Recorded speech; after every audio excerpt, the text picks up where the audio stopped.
모든 일은 바쁜 일상 속에서 내 건강을 돌봐야겠다는 다짐으로 시작되었습니다. 도심 속에서 쉴 새 없이 바쁘게 돌아가는 하루하루 속에서 나를 위한 시간을 갖는 것이 무엇보다 중요하다고 생각했습니다.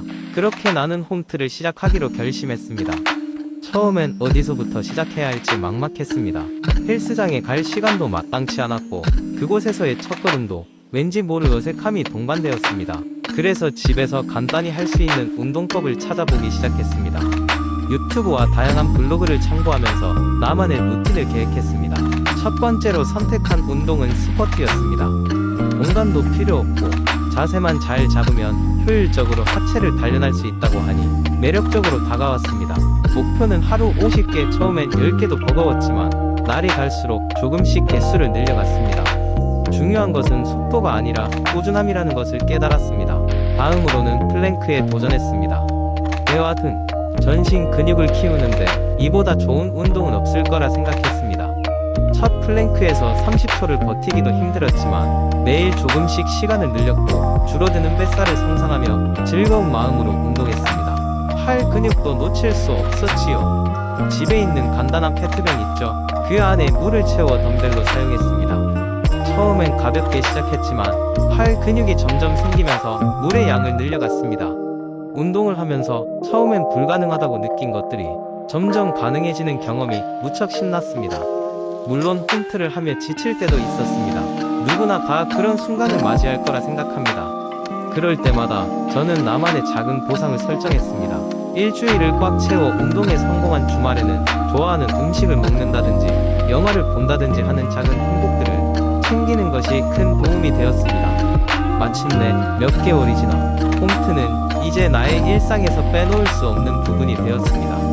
몸은 가벼워졌고 마음은 더 활기차게 변했습니다. 비록 집이라는 제한된 공간에서 시작한 작은 움직임이었지만 그것은 나를 새로운 사람으로 변화시키는 계기가 되었습니다. 그래서 말입니다. 바쁜 일상 속에서도 나만의 작은 운동 시간은 정말 소중합니다. 여러분도 모퉁이에서 시작해보세요. 우리의 작은 움직임이 놀라운 변화를 일으킬 것입니다. 두 번째 이야기. 한때 물을 거의 마시지 않던 철수는 건강한 삶을 살기 위해 물 섭취의 중요성을 깨닫게 되었다. 철수는 아침마다 피곤함을 느끼고 오후에는 집중력이 떨어지는 것을 경험했다. 그러던 어느 날 자신의 건강을 우려한 친구가 철수에게 물 섭취가 얼마나 중요한지 그리고 하루에 얼마나 많은 물을 마셔야 하는지 알려주었다. 물은 인간의 생존에 필수적인 요소이다. 우리 몸의 60% 이상이 물로 이루어져 있으며 이러한 물은 체온 조절, 영양소 운반, 세포 기능 유지 등 다양한 생명 유지에 필수적인 역할을 한다. 매일 적절한 양의 물을 섭취하는 것은 건강을 유지하고 향상시키는 가장 쉬운 방법 중 하나이다. 일반적으로 성인은 하루에 약 2리터에서 3리터의 물을 마셔야 한다고 권장된다. 이 양은 개인의 체중, 활동 수준, 기후 등에 따라 달라질 수 있다. 철수는 친구의 조언을 듣고 나서 물 마시는 습관을 들이기 시작했다. 그는 매일 아침 일어나자마자 한 잔의 물을 마시고 식사 전후에도 꾸준히 물을 마셨다.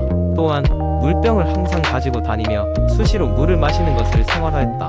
그 결과 철수는 몇 주 만에 놀라운 변화를 경험하게 되었다. 먼저 철수는 아침에 일어날 때의 피로감이 크게 줄어든 것을 느꼈다. 물을 마시는 습관은 철수의 신진대사를 촉진시켰고 이는 자연스럽게 에너지를 증가시켰다. 또한 피부 상태도 개선되었는데 물을 충분히 섭취하자 피부가 더 매끄럽고 생기 있어 보였다.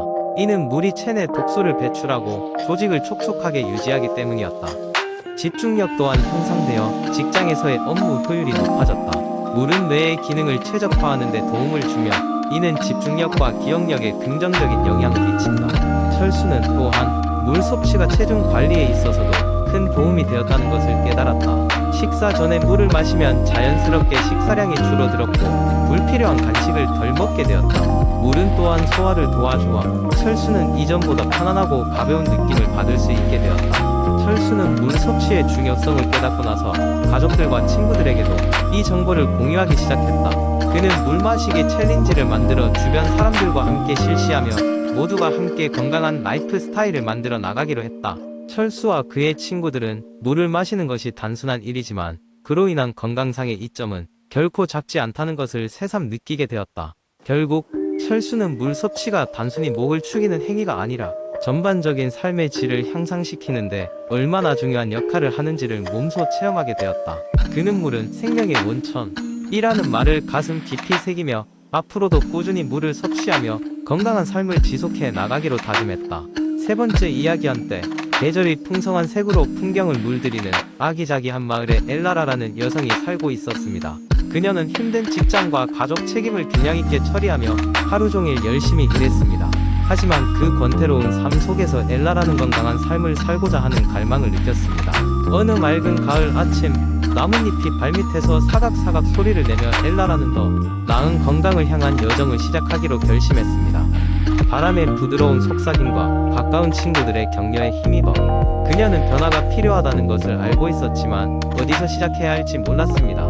엘라라는 교육으로 시작하기로 결정했습니다. 그녀는 저녁 시간을 활용해 기사를 읽고 오늘 할 수 있는 건강한 삶을 위한 10가지 팁이라는 변화를 주제로 한 이야기를 통해 영감을 얻었습니다. 그것은 마치 예전 친구가 지혜로운 조언을 건네는 듯 그녀에게 다가왔습니다. 엘라라는 첫 번째 팁인 더 많은 물을 마시는 것을 열심히 시작했습니다. 수분 섭취가 웰빙의 기초임을 깨달았고 피로와 두통에 시달리던 그녀는 물병을 들고 다니기 시작하면서 에너지와 깨끗한 피부로 보답받았습니다. 그녀가 두 번째로 바꾼 것은 식단이었습니다. 엘라라는 단 음료 대신 과일로 순행을 바꾸고 음식을 다채로운 채소로 꾸미기 시작했습니다. 그녀의 식사는 활기와 생명으로 가득 차게 되었고 매 한 입마다 그녀의 몸속에서 흐르는 활력을 상기시켰습니다. 자주 간과되었던 수면은 세 번째 초점이었습니다. 엘라라는 잠자리를 신성한 의식처럼 다루기 시작했습니다. 그녀는 취침 전 1시간 동안 스크린을 피하고 독서나 명상 같은 차분한 활동을 포함했습니다.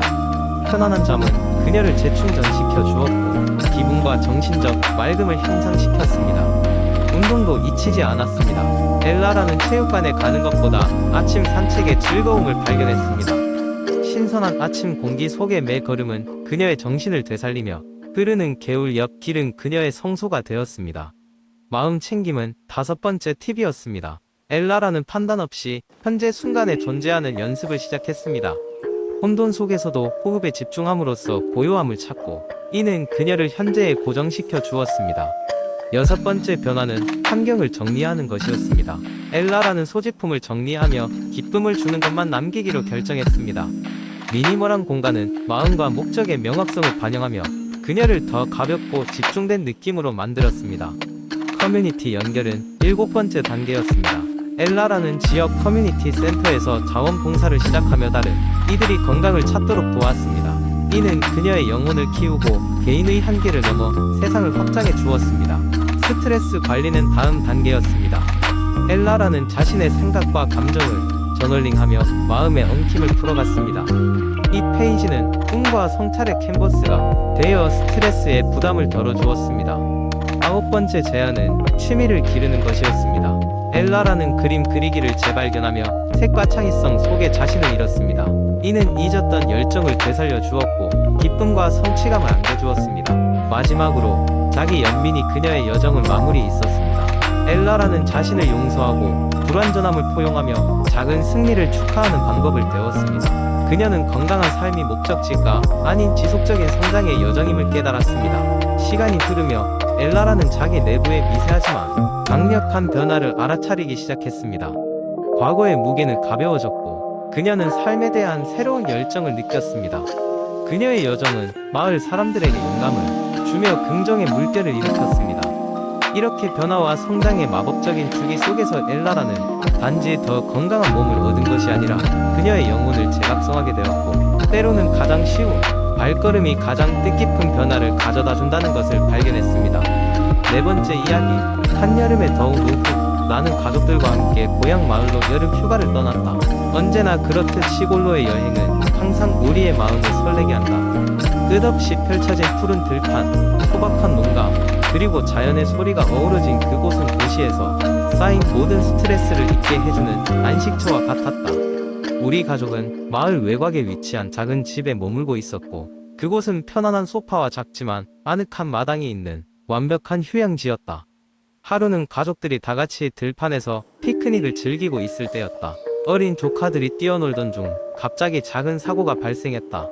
6살짜리 조카가 넘어져 무릎에 크고 깊은 찰과상을 입은 것이다. 아이는 고통에 울음을 터뜨렸다. 당황한 우리는 병원으로 데려가야 할지 아니면 응급처치를 우선해야 할지 결정해야 했다. 다행히도 몇 년 전 응급처치 강좌를 수강한 적이 있는 나는 기본적인 가정 응급처치법을 알고 있었다.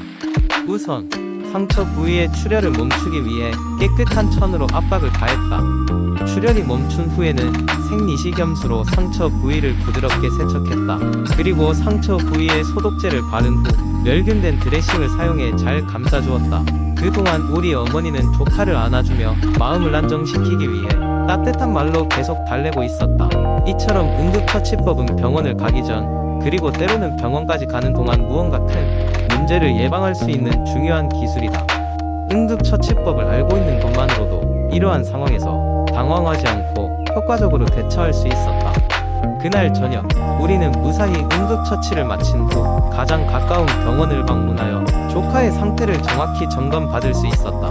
이 사건을 계기로 나는 가족들 모두가 적어도 기본적인 가정 응급처치법을 알아야 한다고 생각하게 됐다. 특히 아이들이나 노약자가 있는 가정에서는 더욱 그러하다. 실제로 응급 상황에서 적절한 조치를 취하는 것은 때로는 생명에 중대한 영향을 미칠 수 있다. 매해 친구와 지인에게도 응급처치법 강좌를 추천하고 여러 차례 응급처치 키트를 준비할 것을 조언하고 있다. 결국 그날 조카의 부상은 더 커지지 않았고 우리는 그녀가 건강하게 웃으며 다시 뛰어노는 모습을 볼 수 있었다. 그리고 그 순간 깨달았다. 이러한 작은 지식이 얼마나 큰 차이를 만들 수 있는지를.